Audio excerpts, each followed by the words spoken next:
네, 안녕하세요. 스팀21 윤 대표입니다. 우선 제가 목소리가 지금 감기 기운이 좀 있어갖고 이렇다는 거를 먼저 말씀을 드리고요. 그래서 목소리를 최대한 좀 작게 해볼 건데, 오늘 제가 소개를 해드리려고 하는 기능은 그 프로젝트 기능입니다. 챗GPT에 그 챗GPT S라는 게 있어요. 그 챗GPT S라는 기능이 원래는 요 커스터마이징을 하는 거거든요. 그러니까 내가 원하는 답을 늘 일관적으로 내가 원하는 형태로 뽑아낼 수 있게끔 해주는 게 챗GPT S였는데 클로드에서 프로젝트 기능이 나오고 또 얼마 전에 오픈 AI가 대규모 업데이트를 하면서 이 GPT에도 프로젝트 기능을 넣었습니다. 그래서 이거를 뭐 기술적으로 이렇다 저렇다를 설명드리기보다는 그냥 쉽게 이 GPT를 이 AI를 내가 커스터마이징 할 수 있다. 라고 생각을 하시면 되고요. GPTS보다는 조금 더 가볍게 쓸 수 있는 게 프로젝트 기능이다. 그래서 요거를 실제 업무에 굉장히 효율적으로 쓰실 수 있어서 제가 오늘은 두 가지 예제를 통해서 좀 소개를 드려보려고 해요. 그래서 제가 예제를 소개를 해드릴 때 이런 방식으로 쓰는 거다를 보고 똑같이 따라해 보셔도 되고 본인 업무에 적용을 해 보셔도 좋을 것 같습니다. 우선은 제가 두 가지 버전을 준비했는데요. 하나는 선생님 버전이 있고 하나는 학부모님 버전이 있습니다. 그래서 선생님 버전을 먼저 소개를 해드릴게요. 자, 공통적인 사항은 프로젝트는 GPT에 들어오시면 유료 버전의 경우에 왼쪽에 프로젝트에 요 더하기 버튼이 있습니다. 이 더하기 버튼을 누르셔서 제가 지금 이번에 할 프로젝트의 주제가 뭐냐면 그 수행 평가를 체크하는 프로젝트를 만드는 거거든요.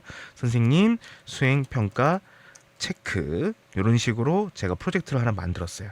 그러면 어떤 화면이 뜨냐면 이런 화면이 뜹니다. 오른쪽에는 지침을 추가할 수 있고 왼쪽에는 파일을 추가할 수 있는데 이게 어떤 개념이냐면 GPT가 답변을 내놓을 때마다 첨부된 파일과 가이드를 참고해서 거기에 준수하는 답변을 내놓는 겁니다. 예제를 보면 좀 쉬우실 거예요. 제가 지금 파일을 준비를 했는데 여기 보시면 파일이 총 세 가지가 있죠. 하나는 학생 과제 평가 출력 구조 지침이고 하나는 과제 평가 기준이고 하나는 보고서 예시를 준비했어요. 과제 평가 기준이 뭐냐면 과제 평가 기준은 이건 선생님들이 정하시는 거잖아요. 그래서 뭐 이런 식으로 뭘 했을 때 몇 점, 뭘 했을 때 몇 점, 뭘 했을 때 몇 점 해갖고 합계 100점으로 피드백까지 이렇게 나온다가 과제 평가 기준이 되는 거고 요거는 지침이에요. 그러니까 지침은 내가 뭔가 질문을 던졌을 때 요 구조에 따라서 답변을 줘라고 하는 겁니다. 그러면 제가 여기에다가 파일 추가에 과제 평가 기준을 넣고요. 그럼 업로드가 되고 있죠. 이거는 한 20개까지 넣을 수 있을 거예요. 그래서 넣고 그 다음에 요 지침에다가 아까 제가 보여드렸던 요 지침을 복사해서 붙여넣습니다. 그리고 저장을 해요. 그럼 이렇게 이제 세팅이 된 겁니다. 요거는 해보시면서 계속해서 좀 고도화를 시켜 나가야 돼요. 그러니까 고도화를 시켜 나갈 때 이게 되는데 저 같은 경우에 좀 예시를 보여주면 저는 대입 전형에 대해서 할 때 여기 있는 지침에 이렇게 지침을 하고 프로젝트 파일은 제가 한 몇십 개를 넣습니다. 그래서 제가 대학교 전형에 관련된 정보를 찾아볼 때는 좀 다양한 정보를 추려서 받을 수 있도록 하고요. 여기에 이제 선생님 수행평가 체크 부분에 이제 여기에 있을 때 우리가 간단하게 해볼 수 있는 거, 요 학생 1학년 보고서를 제가 예시로 그냥 만들었어요. 학생이 뭐 환경보호와 지속가능성이라는 걸 보고 이제 중학교 1학년 학생이 이런 보고서를 만들었다라고 가정을 한 겁니다. 가정을 했을 때 요 보고서를 여기다가 그냥 첨부를 시키고요. 그럼 대화창에 업로드가 됐죠. 그러면 이 보고서를 프로젝트 파일의 아까 프로젝트 파일에 저희가 이름을 과제평가라고 했죠. 과제평가 기준을 준수해서 지침에 의한 평가를 진행해줘. 이런 식으로 적잖아요. 그러면 내가 프로젝트 파일을 검색을 해서 평가를 내리기 시작합니다. 그래서 자기 나름대로 이 평가 항목 점수를 자기 나름대로 적합성을 줍니다. 창의성 얼마, 정보의 정확성 얼마, 구조의 얼마, 표현력 얼마 이렇게 해서 총점 얼마. 그래서 종합 피드백, 긍정점, 개선점, 추가 조언까지. 그러면 제가 지금 불과 몇 분이 안 됐는데 요 하나가 금방 나온 거예요. 그럼 이걸 가지고 그 선생님이 업무를 보는데 시간이 좀 많이 단축이 되겠죠. 그러니까 이 지침을 고도화를 시킬수록 그리고 이 지침의 알고리즘을 좀 명확하게 놓을수록 그 선생님이 하나하나를 평가할 때 그 선생님의 기준이 일관되게 적용이 될 수 있다라는 겁니다. 그럼 이거를 데이터베이스화를 시켜 놓으면은 선생님께서 나중에 이거를 한꺼번에 놓고 정리를 할 수도 있고요. 네.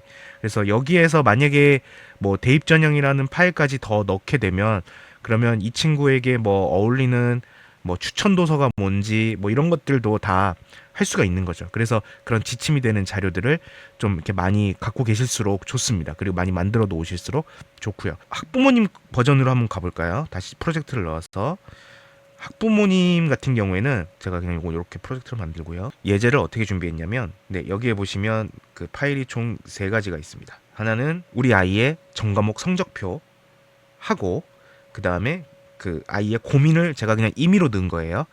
아이의 성적표가 이렇게 돼 있고, 뭐 그 다음에 이렇게 임의로 내가 넣었을 때 우리 아이가 과연 어떤 전형으로 가는 게 유리한가를 판단해 볼 수 있는, 그러니까 일종의 예시입니다. 이건 지침은 안 넣을 거예요. 제가 파일만 넣었을 때 어떤 결과가 생기는지 보여드리려고. 여기에 그 대입 전형에 대한 것들을 제가 제이슨 파일로 만들어 놓은 게 있어요. 그래서 이거를 입력을 시킵니다. 그러면 지금 이 프로젝트에는 대입 전형에 대한 정보가 기본적으로 내재가 되어 있죠. 그 다음에 우리가 해야 될 그 질문을 그냥 아까 제가 한 것처럼 이렇게 업로드를 하셔도 됩니다. 그러면 이 학생이 현재 성적으로 갈 수 있는 대학교의 심리학과 전형을 추천해줘.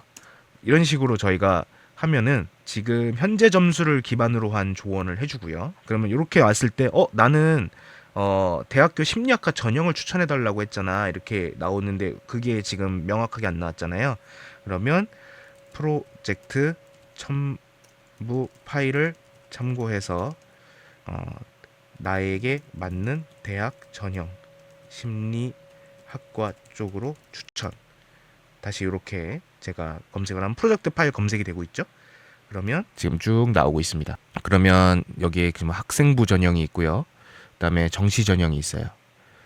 그러면 다시 파일을 검색해서 쭉 나오고 있습니다. 여기가 중요한 거죠. 첨부 파일을 활용한 분석이요. 그럼 다시 여기다가 현실적으로 어떤 대학을 노릴 수 있을까 하면 다시 나옵니다. 그러면 여기에서 저희가 이제 궁극적으로 찾고자 했던 정보가 나오겠네요.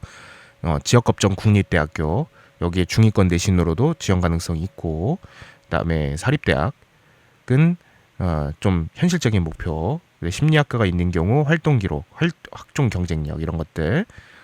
그래서 고등학교 성적은 좀 향상 계획을 가지고 가야 한다.